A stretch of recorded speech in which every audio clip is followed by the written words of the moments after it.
Hi friends, and welcome into my studio. For those of you who are new, my name is Tammy Ernest and I am a longarm quilter, and here on my channel I like to share customer finishes as well as my own personal projects. So today I have a whole stack of customer quilts to show you, some beautiful fabrics, some beautiful quilts today. I can't wait for you to see them. But before we get to that, I'm going to go over the March Sew Sampler Box. I did receive this a couple weeks ago and haven't had a chance to show you the items in it. And from that I have the last block of the Pressed Flowers Quilt Along. I have my last block together and I'm going to show you that, and also the setting instructions that were included in this month's box. And then at the very end I'm going to do some more a little bit of a tutorial on the long arm again. I've had some people asking me about drag and drop, so once I get all of the quilts off that are just draped over the long arm here, with the last quilt that I still have loaded on, I'm going to show you a couple tricks with the long arm and answer a couple questions that way. So I hope you'll join me all the way to the end, and we'll get started with the Sew Sampler Box today. This is from the Fat Quarter Shop. I do pay for this myself. I have had some questions about this. This is not sponsored by Fat Quarter Shop at all. I do pay for this box myself.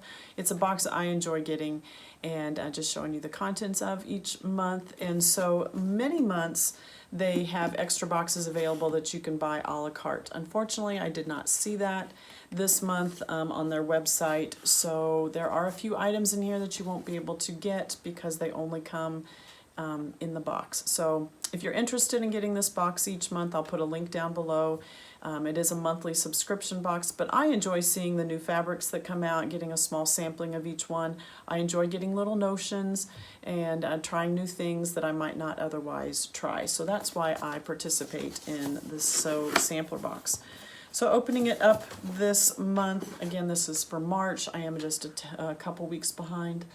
It says Spring Memories. There's always a good coupon on the back, and lately they've been adding a QR code for an additional pattern that is not included in the box, but an additional option to use the pre-cut for if you're wanting to do that. This month the fabric line is by Sweetwater. So this is Sweetwater's line called Vintage. And Vintage was done by Sweetwater. In reading on their website, it said that they were sitting down to create a new fabric line and realized they had done over 50 lines for Moda to that point, and they decided to do a little recap. So they pulled out some of their favorite patterns from the past and pulled those into a collection, and then added some others on top of that. And so you might notice some prints that maybe you've had in the past, but then there are some new ones in here as well. I love Sweetwater's color line. There's not too many color lines I don't love. I love them all, or so many of them. But the reds, very good for summer. These remind me of summertime. So you have reds and almost a tealy gray color. Again, some reds, and then some flags on this one, the same in the blue. I've seen this fabric before. Love the color of this one, the flowers and the yellows, and then that same print but just in a mono color. Love words, I've told you that before, and a very small type written words. There's a blue coordinating print, the dark navy, numbers on this one, and then some mustardy colors to round out. And these are all, I believe this is a fat 1/8 bundle. Let me look to be sure. This is a fat 1/8 bundle, and this was curated just for the pattern that's in the box. This specific fat 1/8 bundle is not available for separate purchase on Fat Quarter Shop. Now you can get the whole line, you can get the fat quarters or the separate pieces, but curated as this fat 1/8 bundle is only for the box so that it can be used with this quilt pattern. So this is called Spring Flags. It all has the pennant flags and then a couple of pinwheel blocks in there as well that you can see. Oh, right here. So fun. So it uses this is called a Spring Flags Vintage Fat 1/8 bundle, and like I said, you can find the vintage line on the Fat Quarter Shop or your favorite quilt store. And then for this pattern, you also need triangle on a roll. So you know I've been using triangles on a roll for my temperature quilt, and I am using the 2-inch finished ones. This roll is 3-inch finished, so this is going to create larger triangles than I've been currently working with. So it's great to have another size, another option. I may do this quilt, I may you know, use these for something else. So I have talked about triangles on a roll before. Different designers have the same concept, but different names or different papers. Where It's So Emma, which is the publishing side of Fat Quarter Shop, does theirs on rolls like this, so you can have it fit however wide your fabric, not wide, but the length of the fabric that you want to do, or you can just do it in you know, 2 blocks if you want to do it. It does make very precise, if you stitch it right and you cut it right, you're going to get the perfect size blocks every time. But you do need to be precise in that. If you enjoy just doing your half square triangles by layering 2 fabrics and trimming them to size, that's great. If that doesn't work for you, you may want to try the triangles on a roll. I know Lisa Bonjean has hers triangle paper. It comes in like 8x10 sheets, and so different designers have different ways. It's all basically the same concept, where you are using the paper, sewing it directly to your 2 layers of fabric, and then cutting and pressing. And as long as you stay on the lines, you can get precise points. So that's the 3-inch line, 3-inch finished, and that goes with this pattern to be used with the Sweetwater fabric. Love those. All right, also in the box this month, a couple other things. It kind of goes along with the triangles on a roll. This is called a foundation. So this is a packet. And this is exclusive to the box. You cannot get this separately. You can get just the pin, and it is a foundation piecing water pin. So so here is the pin.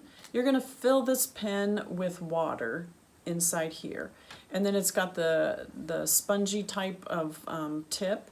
You run this along your if you had your foundation paper piecing already stitched to your fabric, you would run this along the seam line to loosen up that paper, is what it's meant to be. So this is by Carolyn Moore of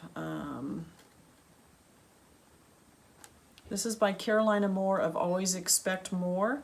Paired with the water pen is this little set of tweezers, and let me show you this. So this set of tweezers, isn't that a cute color in the pink? So you can easily pull those papers away, especially when you've got intersections of lines. You can very easily pull these away. You can also use these as stilettos. I use, several months back, there was a pair of blue stilettos that were more scissor shaped. I use those all the time with my long arm, especially if I get some thread stuck in the bobbin case. I can very easily use those stilettos to pull those threads out of the bobbin case without snipping them, because this is you know, easy enough to hold on to, a tight enough grip to hold on to, but it doesn't snip it. So very pointy, kind of sharp. You see there? So they'll work very well for pulling your foundation paper piecing off, especially paired with the water pen. You can get this water pen on Fat Quarter Shop. It comes in a package of 2. All right, but this is one of those items, to get the 2 paired together, you would have to get the box if you would want to do the box. All right, one other thing included is this cute pin. Let me show you this.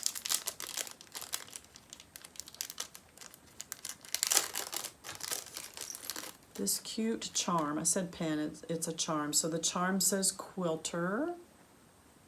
So this can go on a zipper pouch, this can go on my project bags, it could go on a keychain, anything like that. So Fat Quarter Shop does have a series of 3 that you can buy that says Quilter and a couple other things, but they're done in more of a rainbow pastel type colorway. the Sew Sampler box was the first one to get this blue color. So it may come out later, you can continue to watch. But as of right now, the only way you could get this was through the box. I think that is so, so cute. Be really cute on my keychain. I like that. All right, so the last thing in the box today is the last block in the Pressed Flowers Quilt Along. So this month it is called Love in a Mist, and this is block number 12, and that's what the block looks like. We also received, I'll show you mine in just a second, we also received the setting instructions for the entire quilt. So there are 12 blocks. This has been going on for the past 12 months, and they basically just laid out the quilt, or laid out the blocks on point and added some extra fabric, some around each of the blocks, and then some setting triangles as well. I appreciate that it doesn't require a lot of other blocks to finish this quilt. Sometimes you get these quilt-alongs and then you get to the very end and there's 12 more blocks to make to finish up the quilt, which is fine, but I kind of like when it's simple too. So you've seen my blocks in the past. Well, let me show you this block first of all, and then I'll kind of explain why I did what I did. So here is this block. Love, what did I say the name of it was?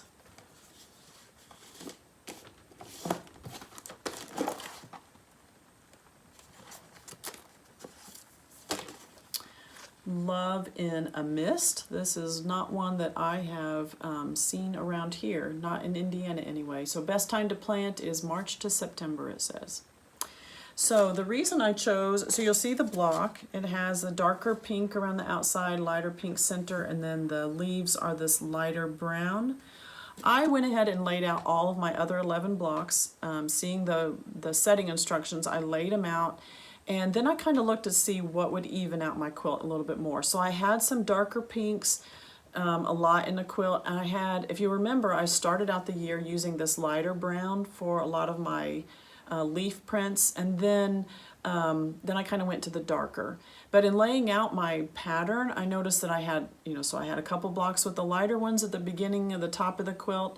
And then I had a lot of darker browns. So I went ahead and did this last block in the light brown. Now what I may do when I lay it out, not necessarily do the blocks have to go 1 through 12. I can move the blocks around so that it's more pleasing to the eye, and I will do that. I just went ahead and did this one with the lighter brown because I knew I only had a couple of the lighter brown early on in the blocks that I made. So this block looks a lot more complicated than it was, but each one of these is a block. It's the same block, but you spin it each time and it creates that effect right there. So really cool. And then this one, this one, this one, and this one, those are just rectangles with easy corner triangles paired with another rectangle there. So it looks a little more complicated than it actually is, and then, obviously you stitch it this way and then it's set on point. So I have all 12 of my blocks. I'm not going to go through all of them. I will get this put together in a quilt. But you can see here where I have some darker pinks with the darker browns. And then I switched to, I did some lighter ones. So I just wanted to do one more block that had the lighter brown print on that so that it wouldn't just be just a couple of those lighter ones. So anyway, I'll be excited to get this done. So that means that next month it will start another quilt along, I'm assuming, usually at, usually after, they'll start another quilt along once this is finished. So you might want to jump in and start into the box if you want to start at the beginning of this quilt along. All of these patterns are available on Fat Quarter Shop. You can buy them as a bundle, I believe, and I'll link it down below if I find that. And you can get this pattern for yourself. All right, let's move on to some customer quilts.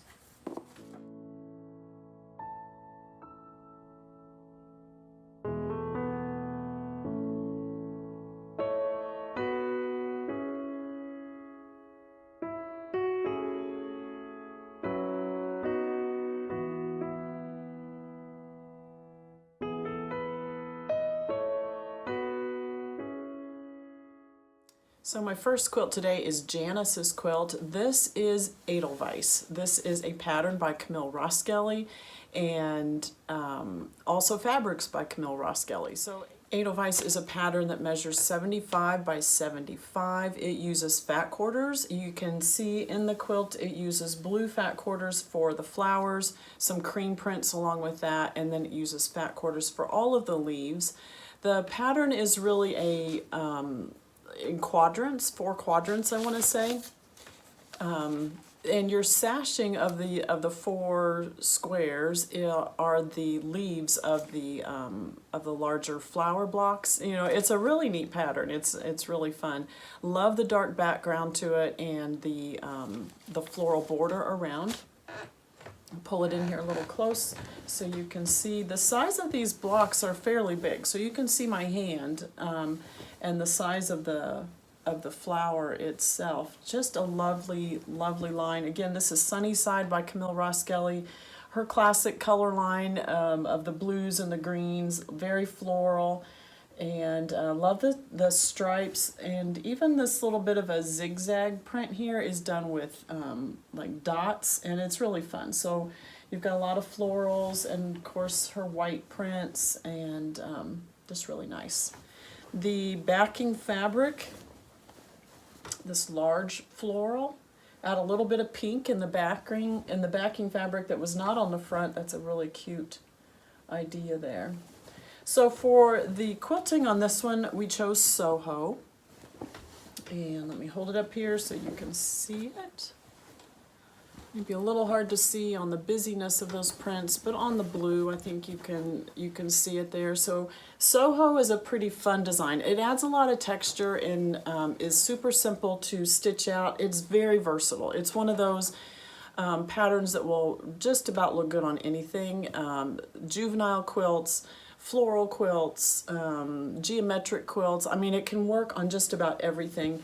Because you have a loop, so a lot of your spiral things, if you're wanting something spiral, but with that just little point that kicks out there, it adds just a second dimension to the pattern, so keeps it from being boring.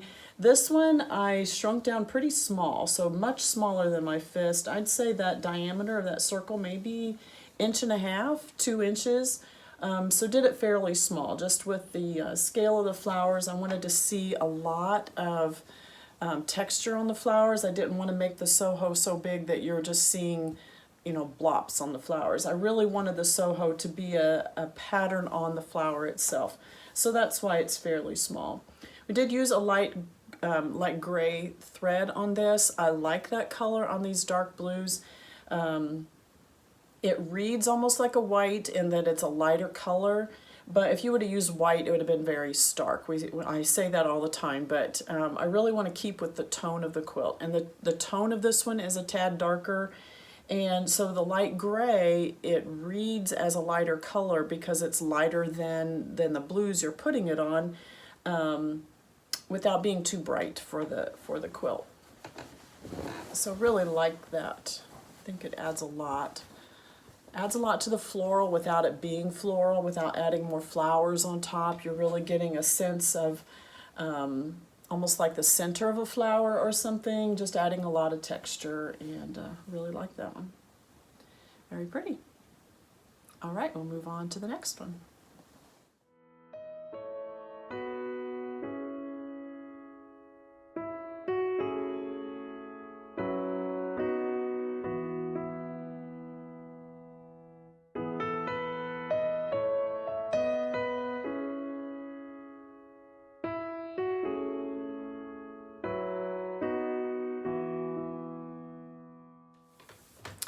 Deborah's quilt is so fun. This is so bright and cheery, very summery feel, almost gives you the picnic type vibes. And so this pattern is Happy Go Lucky. This is by Sherri McConnell of A Quilting Life. And I love the busyness of this one. It's just very bright and fun. This is basically 3 blocks. You have a churn dash block, you can see right here. You have a 9-patch block, and every once in a while you have a star. Let me see if you can find one. They're not, there's not as many stars as there are of the other ones. Oh, here's a blue one. Here's a blue star. Here's a red star. They're very random throughout the whole piecing of the quilt top. And so I was trying to study the pattern to see if there's a certain place, and not necessarily. So you may have a whole row of churn dash and then have a star thrown in, or you may have a couple of 9-patch and then you'll have a row of churn dash blocks. It's very random, but the whole thing together is so fun. These are probably 6-inch blocks. They're all done on point, and then you have the blue setting triangles. You can see those there, and then you have this turquoise blue border, and then another, repeating that same fabric that you used in the setting triangles then on the outer border. So these are all the called for fabrics that are shown on the pattern. This is, like I said, Happy Go Lucky by A Quilting Life, Sherri McConnel. The fabric line is Simply Delightful, which is Sherri and Chelsi, which is Sherri McConnel and her daughter Chelsi. So very fun. Just love this. So lots and lots of churn dash, all of them interchanged, lots and lots of 9-patch, and then just a smattering of stars here and there. So really fun. The backing fabric, Deborah went with just a solid blue that matches the blues of the front. And that blue shows off the pantograph so well. Love this. So this is Julie Hertz Cottonwood pantograph, and I love the florals in this. This adds so much texture, especially to a solid background. You can see it so well. I did use white thread on this one, even though we have a very dark backing fabric. The front of it, again, the tone of this one is bright and light and fun and summery. A lot of your background fabrics, or some of your it's more the fabrics that are used in this Simply Delightful line are all whites. And so I went with a white thread. It blends in well with the front. The front is so busy anyway, and here we are adding a very busy pantograph as well, but by doing it in the white, it really soaks into the front, but you really see it on the back. Didn't want to do a different color on the front. I felt it would take away from the brightness of this. So on this one on the front, the pantograph is really a secondary design. When this is laying on a bed, you're going to walk in and see this entire pattern. You're going to love the colors and the brightness. You're going to see the blocks. It's not till you get in closer that you're actually going to see the pantograph on this one. So a very secondary design, but a lot of fun to add later. You could even use this as a whole cloth quilt, flip it over on the back, and have a really nice just all over floral print on the back. So Julie Hertz Cottonwood is available on Etsy. She has her own Etsy shop, and that's where you can download these pantographs. This is a fairly fussy one that you have to line up pretty well, and especially with being this wide of a quilt, it tends to pull in on the sides as you're going, because the denser you do a pattern, then the more that fabric shrinks in a little bit. So make sure you're lined up in the middle first when you start over to the left-hand side. You may be off a little bit, and you may be off a little bit on the right hand side, but even it out as much as you can, use that batting that we talked about, tuck it in the back side of that bar so you can line it up as well as you can. Learn your machine, where your needle actually comes down as compared to, sometimes your little red light is a little off. Sometimes the needle's in a little different position than what it says on the screen. Those are things you just got to learn with your own machine. But practice, and you can get it. So that's Deborah's quilt, and we will move on to another one.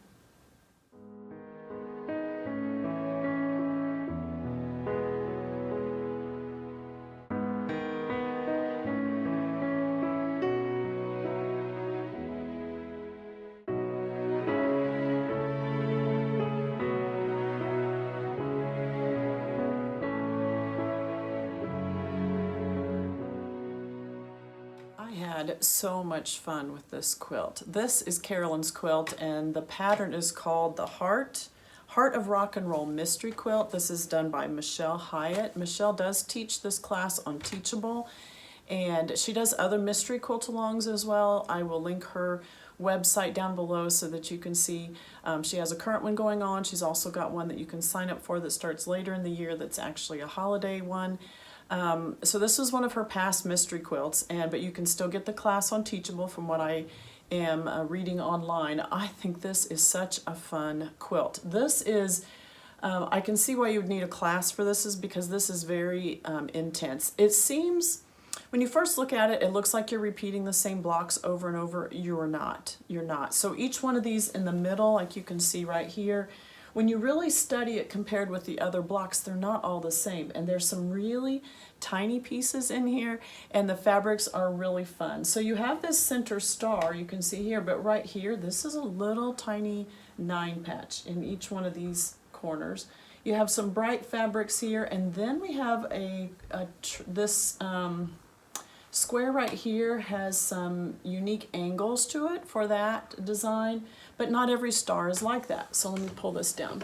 And this star here, totally different block. So again, stars, I love all the stars, these larger stars across the quilt, but each one is different. This one, you have this very flowery print in some of that, do you see that? And then easy corner triangles, you got half square triangles, but they're very small. We have another one over here that's more square and a square, square and a square and a square.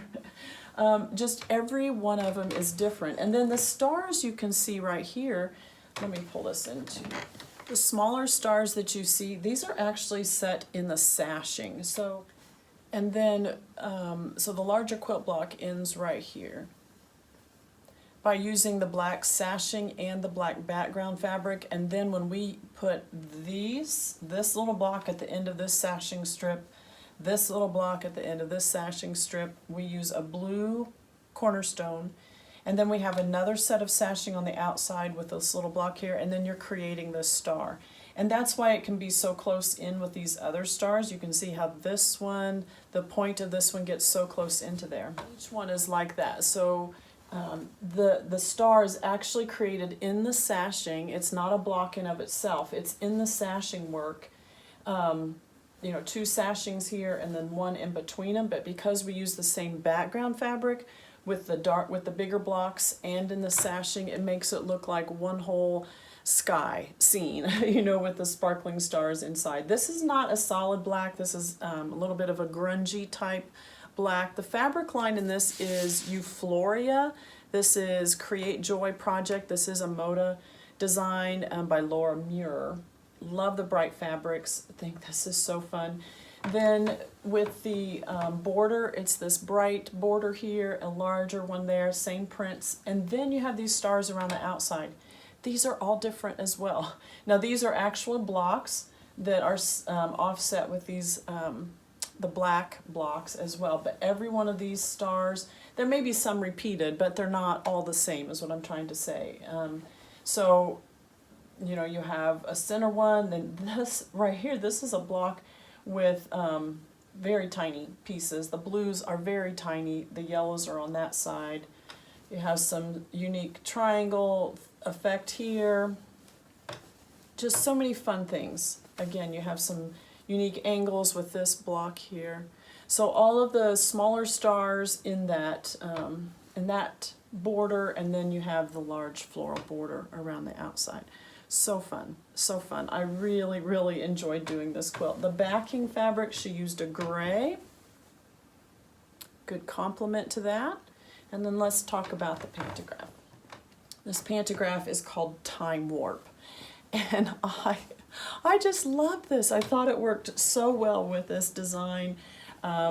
Very cosmic feel. You know, the time warp kind of spiral. Not even a spiral. It's more just a I don't know, what would you call that? A little swirl there. Not even a swirl, because it just kind of swoops. There you go. I get a swoop this way and then a swoop that way. It nests really well together. We did use a medium gray thread on this one. The fabrics are darker. The brightness of the colors is there, but with all of this black, I really wanted the thread to blend in with that back a little bit. So a medium gray worked really well, especially with the backing as well. It just blends in with the backing. And I just really enjoyed this. So the Time Warp, so here is the shape of it, and it's about the size of my hand there. And then the way this one does, it's almost like a zigzag type effect. So it stitches this one and this one and this one and this one. So almost in a zigzag across the quilt, and then the next row nest into that, up into that, like that way. I had so much fun with this one. I just really enjoyed quilting this one. It was a lot of fun. A little out of my color way, and I guess that's why I enjoy quilting so much, because not necessarily would I have this in my house, but I think it's a beautiful quilt. I just think it's a beautiful quilt. I love how the piecing of it. I love to get a quilt or to work on quilts that I can't figure out the patterns for. Then I just think that's fun. I love being able to sit and study a pattern. How did they do this? And to see the intricacies of that. I just think it was so fun. Love the bright colors and the fabrics as well. A really fun quilt. So that was Carolyn's. All right, here is the next one.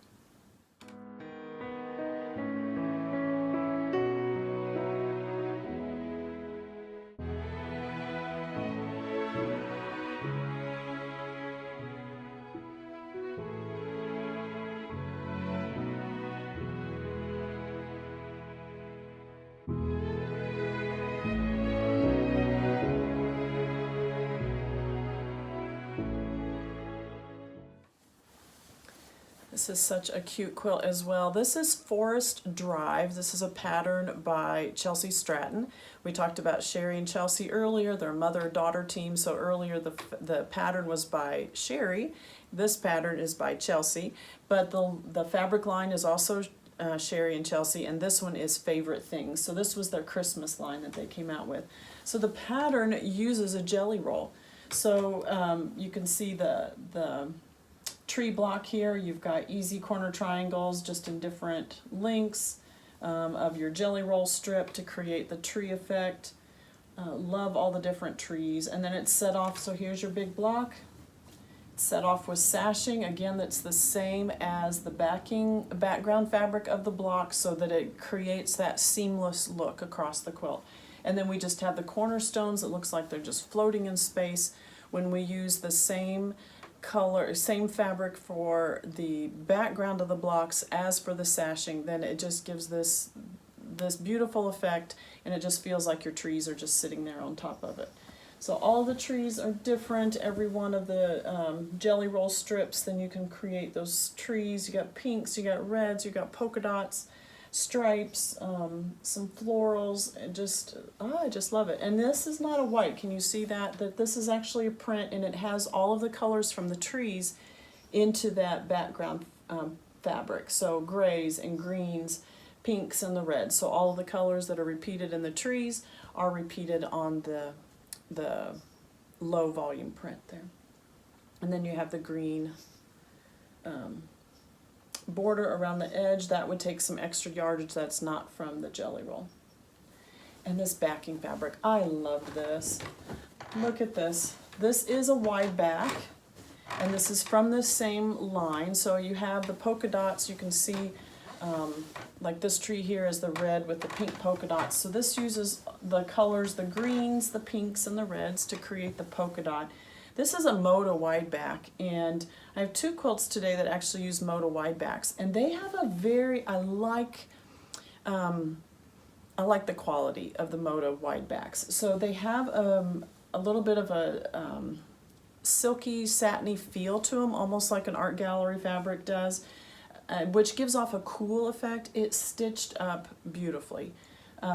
Really, really enjoyed the quality of it. It really stitched up well. I was really happy with this wide back.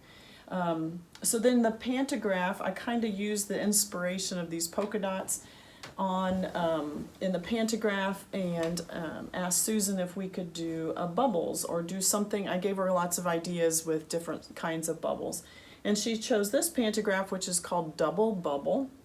Maybe a little hard to see. This is a white thread on all of the white fabric. Maybe you can see it a little bit better on the white thread on top of the gray. But just it follows a line, and then it does a bubble with a little bubble inside, follows the line, does another bubble, and just so lots of bubbles.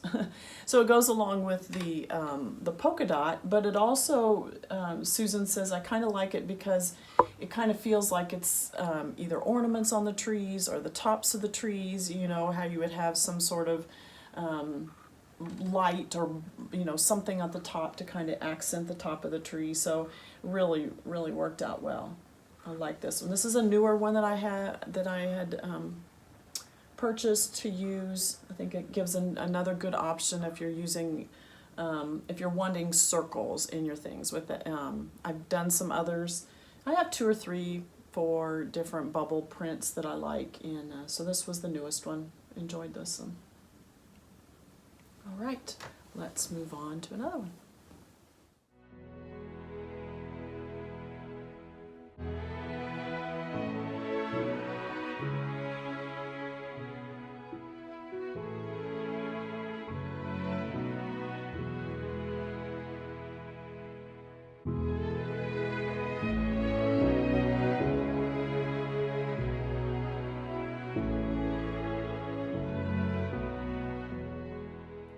And Lisa's quilt uses Kansas Troubles fabric. I love this color line too. And again, that's what I love about quilting, is I get to handle so many different fabrics and so many different patterns, and I love them all, just absolutely love them all.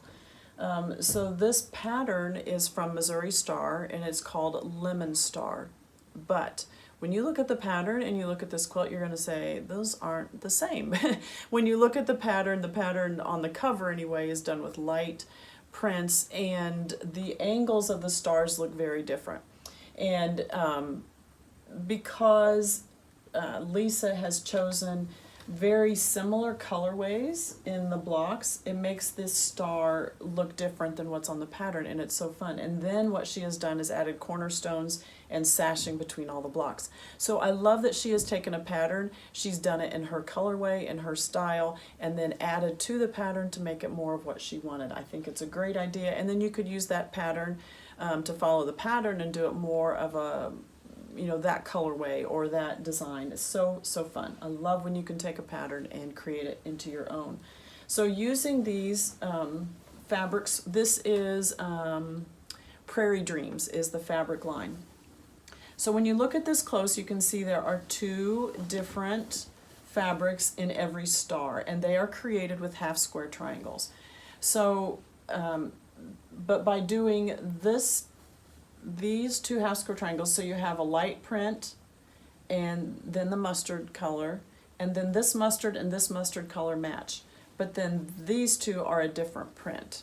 And so let me see if there's one that is more distinct. You might be able to see it a little bit better in this one, maybe. So there's still the mustard colors, but they are 2 different prints, so it alternates going around the quilt, and they look like very long skinny points to that star, but it's created with half square triangles, which is so easy, so much easier than trying to create an odd angle there. So every star has 2 fabrics in it. Then I love how she switched and done some with a darker background and then the light print for the star. That is a lot of fun. That adds a lot of interest to your quilt. And it's only every so often, it's not even in every row, but it adds a lot of interest to your quilt and just gives your eye some place to rest and to stop as it's scanning across the quilt. A very neat effect. The sashing that she used is just a solid blue. It matches with those colors. And then she's done the light cornerstones.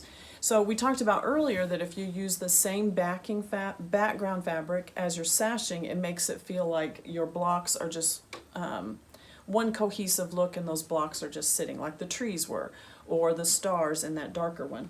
And here, if you do the sashing different, then you create those distinct blocks, a whole different shape. You could do this same quilt and do it with light sashing that matched all the blocks, and it would look totally different, but it's one pattern. You could do the same thing.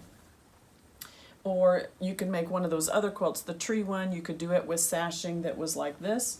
you know, maybe a red sashing or a green sashing, and the whole quilt will look different, but you're still using the same pattern. So it's very versatile. You look at a pattern and say, I'd rather these to be more, you know, to stand out more like blocks, or I like it to look like those trees or stars are just sitting on in the sky or whatever. So many different things that you can do. The background fabric is also a Kansas Trouble, a large floral, and I really like this contrast between the front where it's all the small florals, the stars. It's very restful, and then not that this isn't restful, but does that make sense? These are smaller scale designs, and then when you switch to here, and then you've got that large floral. It's a really nice contrast between the two. Also use Soho on this quilt, but much larger. So where the other one was very small because I wanted to get the texture on those flowers, on this one it wasn't so much that I needed to be able to see all the textures. So a circle here is much more like maybe a 2.5 or 3 inch in diameter, where on the one earlier I had it just 1.5 or 2 inch diameter for the Soho. So a really good effect still. Soho does a nice coverage of your quilt. Even when you make it larger, it feels like you still don't have a lot of open areas, which I think is nice on a quilt when you can add a lot of texture there. So this thread is Omni Thread 3068, so it's a little darker than a cream, a little darker than an almond. It's almost a beige, tannish color. The tone of this quilt is darker, so I felt good going with a little darker of a thread, not a gray. This one wasn't a gray tone. But it has a creamy tone, but a little darker than just a cream. So this is 3068. Doesn't have a name on it, but more of a tan one to it. Really like that. Again, the florals. Soho is a great versatile pattern. Like I said, it can be used on kids' quilts, masculine quilts, floral quilts, star quilts. I mean, it's just a really, really good design. To use on just about anything. So fun. All right, that is Lisa's quilt.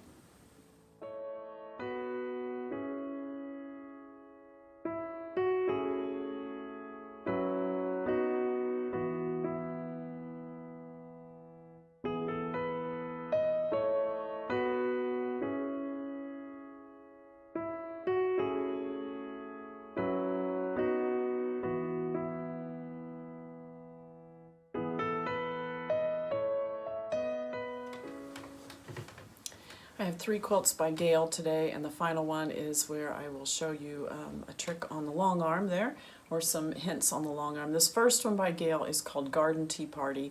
This is by the Quilt Company. This is a set of 6 patterns. It includes some applique, but mostly piecing, and it is adorable. So I'm going to have to show you a lot of these blocks up close because you've got to see the detail to these. So here's a little teapot. Notice how it's got a spool at the very top of the teapot, and it's got a needle. And then Gail has done some hand embroidery stitches to create some of the extra effects on here, and this is all included in the pattern as well. So from the spool, she's got this little needle that's, and I love that the fabric on the spool is a striped fabric, so it gives the effect of threads wrapped around that spool. And then she's stitched, just embroidered a little needle in there, and then the running stitch in black, and if you can see it says tea right there. How adorable. I love the star block in the center of the teapot. Let me move on to another one. This teapot with the bird, doesn't it look like a little birdhouse? Some of this is applique on the front of it. The spigot, spout is appliqued. The handle is appliqued. Everything else in here is pieced. She did use machine embroidery, some hand embroidery, some machine embroidery for the pieces, and the flowers and the little leaves. Here's a little bird, and then you can see for the tail she's done some little embroidery work by hand, added the eye and the little beak for the bird. All of this is things that I can sew over. The applique I can quilt over. The embroidery I can quilt over. Just no buttons or sequins or anything that's hard and stands out. no problem going over any of this embroidery. These blocks are all set on point with this very skinny sashing. You can see here's another block over here. This teapot looks like a beehive, and again the spout and the handle are embroidered on. The layers of the teapot itself are pieced. The bee is embroidered, is applique. I'm sorry, I'm saying that wrong. The handle and the spout are appliqued, and then you also have this additional embroidery just to show the line, the flying line of the bee, and also his antennas on top. Then the final teapot is this heart one. This is so adorable. She has appliqued this heart with some rickrack behind it. You can see that. And then it has a heart. These three hearts up here are appliqued, and then some embroidery added. Some embroidery added onto the heart on the front of the teapot. This is just adorable. Around the edge, these are all pieced flower blocks along the edge, but then additional applique for the vine that runs between the flower.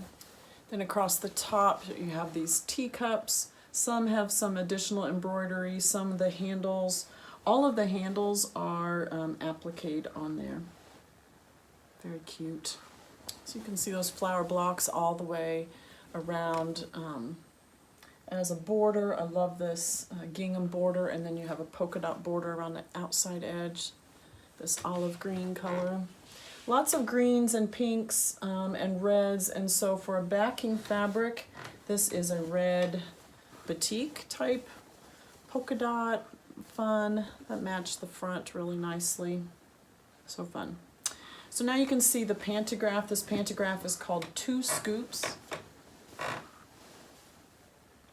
So it kind of looks like an ice cream cone, if you want to say, over on the top, and then you've got the diagonal lines, and then it does the scoop along the bottom, and then you can decrease the spacing between the rows really nicely. I like to decrease my space enough so that one scoop is coming up into the row above it. When you first pull this into your software, it'll have it very, very far apart, and I decrease it all the way so that they are nesting inside of each other. But you could have them lower and have larger spaces in between. You know, you could separate this at so more of your scoops would be more even with each other, you know, kind of going back and forth, and that would leave a larger open space here. But I like it, I like the texture that it creates by nesting one up inside the other. I didn't do this super small. With all the applique on the front, I didn't want to stitch this one to death.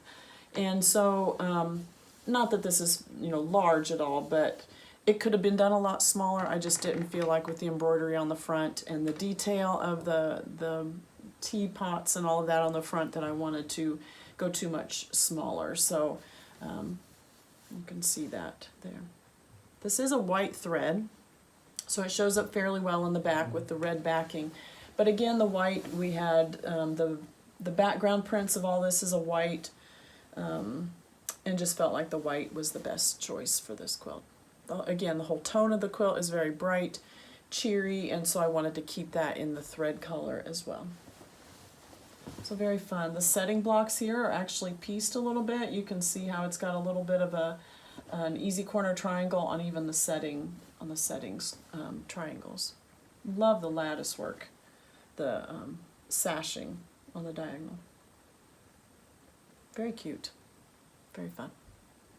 All right, I'll show you another one of Gail's.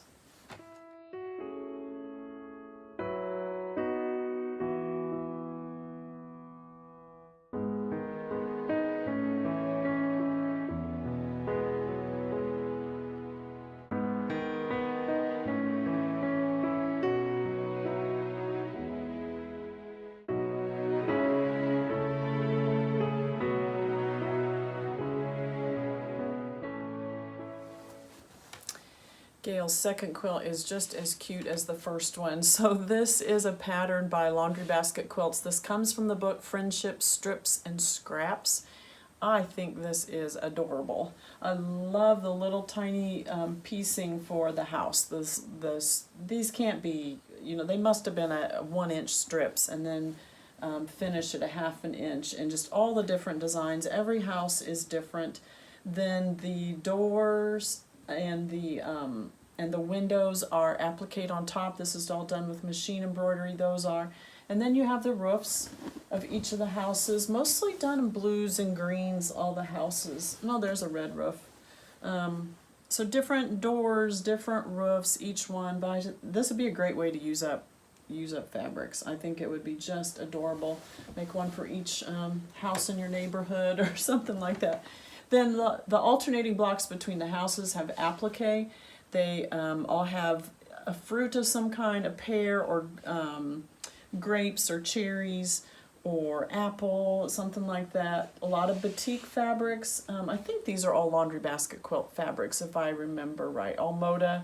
It says Edyta Sitar, so I'm assuming they're all her fabrics.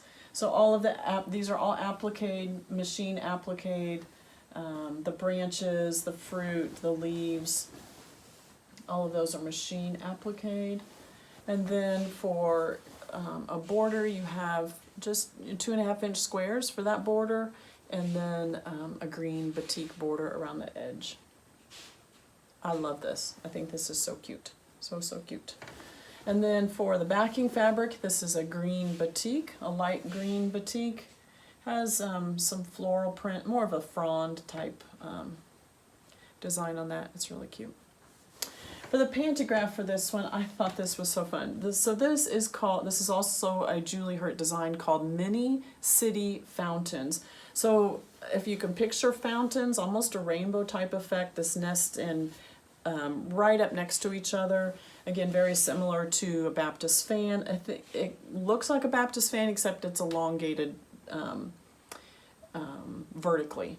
So it gives off the effect of a rainbow, or she named it fountains. And I just thought this was a fun print to do on this house quilt to kind of look like,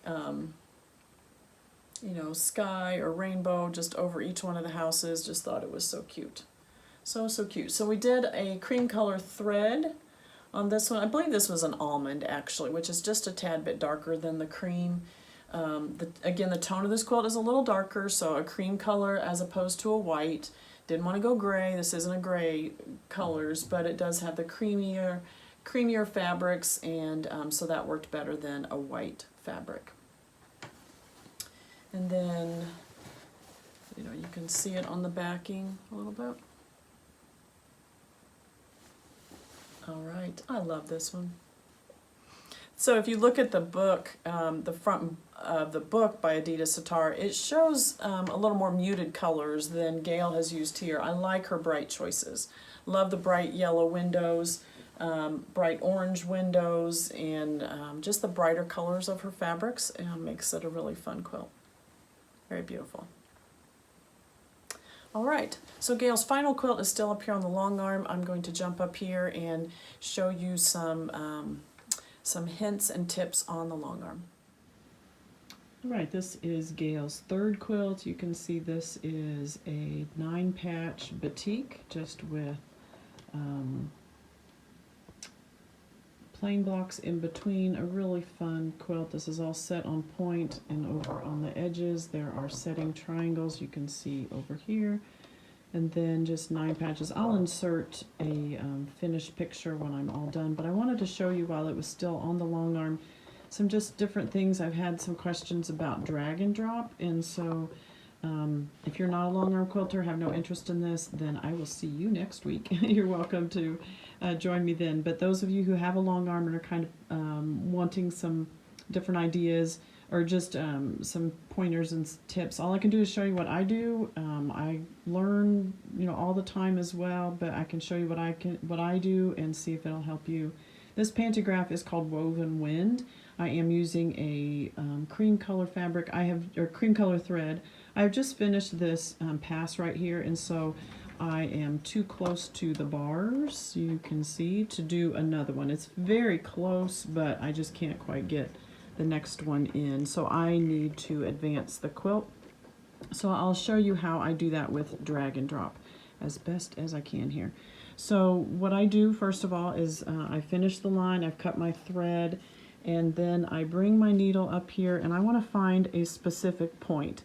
With a pantograph like this that has very distinct points, it's very easy. If I am doing a bubble print or something like that, I'm trying to find an intersection of two of the, maybe where, you know, the two bubbles join at the top.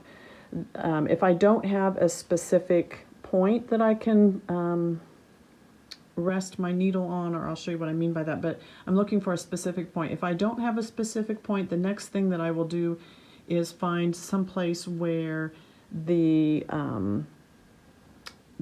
like right here, where I could say, okay, this design crosses this fabric right here at that point, and I will do a drag and drop from that point right there. But most of your designs are going to have some point or some intersection of threads or something that you can do a drag and drop on. So I'm going to choose this point right here, and I just hover my needle right over. I'm not putting my needle down into the fabric at all. I used to do it that way. I used to put my needle down and advance the quilt with my needle in there so that, you know, the needle would move as my quilt moved. It worked for a lot of years that way, and then some business buddies of mine told me about drag and drop, where I don't have to have my needle in the thread, I don't have to have my needle in the fabric, so there's no chance of creating a larger hole, and I can still get just as precise lineups as I would do with the needle down in the fabric. So I have my needle hovering right over that point on the pantograph. Then I come up to the screen, and sorry about the glare, you're going to get the ring light, but I'm on pan, so you can see right here where my crosshairs are, it is the same spot as my thread is, or where my needle is. So I'm just going to go over here to drag, and I want that to light up. So now it says drop. So that's why it's called drag and drop, because at one point it says drag, next time it says drop. So right now, my no matter where I move my machine, that design stays with the needle, with those crosshairs right at that point. So it doesn't, you know, my computer thinks my needle's staying right there no matter where I move my machine. So typically what I do is I keep my machine pretty much in that same area. You can mark it with a pen, and I do that sometimes if I need to make sure it's a precise, like I could just stick a small pin right there so I know that that's the point. What I'm going to do is I just leave my machine in this area. I undo my side clamps, rotate the quilt, and then I just move my machine up. And so you can watch along as the fabric moves, and I'll go ahead and undo my side clamps and rotate the quilt. You might be able to see up at the very top, I do have, let me move my thing just a little bit. You can see up here at the top, I do have some batting tucked in there, and we talked about that before, how I make a pantograph line up really a lot easier is with stuffing that batting in the back. And so I do pull that out before I rotate the quilt. So let me move this back to where I just about was, and now I'll undo the side clamps.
Okay, I'm back here in front of the quilt. You can see that I now have clear space in front of me. My machine is basically, I didn't move the machine head itself. It's still basically in the same spot it was. I just rotated the quilt right underneath it, but I still have drag and drop on my screen.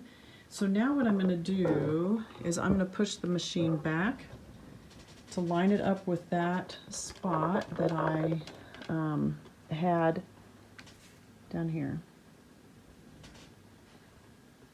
So I had that point right there. I'm going to line my needle up right on top of that spot again. And then I come up here to the screen and I hit drop. So now my machine, when I move the head, it moves over the quilt top. And so that's how, you know, I line up my designs with drag and drop. So at this point, what I will do is I will go over and I will baste on either side of the edges. I will baste down the sides, and then I will do my alignment. So I will take my head.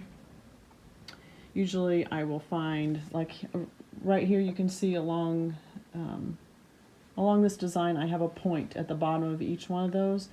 I will line up on my computer screen. And I will put my needle right, I'll just line up those crosshairs so it's at the bottom. Let me make it larger so you can see. So I will line up right there. You can see my crosshairs, if that's not too glare. All right, just above the glare there. I have my crosshairs right at the bottom of that point.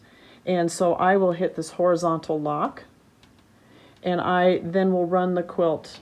Then I'll run the head all the way along, and I want to make sure that at each point my needle is matching up with the bottom of that point. If at any point it's not, say I get down here, and it's going to be hard for you to see, but if I get down here and the needle pretty much matches up, there it's just off a little, but the farther I get down here, I have more. I mean, I have just a couple millimeters. The design is down a little lower than the needle, and so that is when I will take my batting and tuck it behind until that's lined up. And so that's how I use drag and drop to line up my pantographs. I also use it in the morning when I start up a design. Say I didn't finish a quilt the night before, I will pull up my design on the screen, and for that one, let me see if I can just show you real quick on that, how I would do that in the morning. So let's say I pull up a design in the morning, something like this, and you know, say I shut this down now. I'm in the middle of the quilt, so I really can't line it up against that. But what I can do is I can take, I'm still on horizontal lock. I can take my machine, let me find my crosshairs. My crosshairs are all the way down here. What I can do is I can take the machine. Say I wake up in the morning and I turn on the machine, I pull up the whole design right here. I can take my machine over here to a start point, you know, maybe this one right here. And I can hit drag and drop, and then I can move to that point on my actual quilt. So on this one it's going to match up because I'm, you know, I haven't shut anything down. But then if I hit drag and drop, my computer screen is going to stay right there on that spot. Then I can actually take my needle over to one of those starting spots, especially on a design like this that it's the same, each row is the same. And then I can take that over to the edge of my quilt where I started the day before, undo the drag and drop, and then it'll be lined up. And you know, maybe I'll do another video on that sometime, but hopefully that made sense to you too. So that's how I align a pantograph using drag and drop. That's how I rotate the quilt and align a pantograph.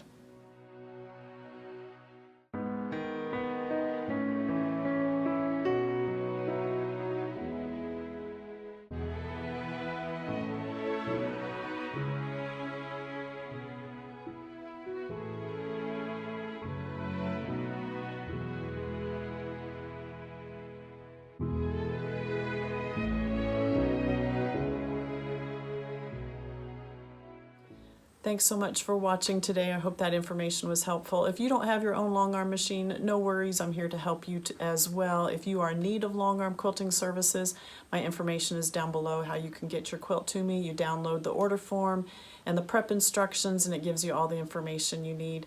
So I hope you'll join me again next week, because every quilt is worth finishing. We'll see you then.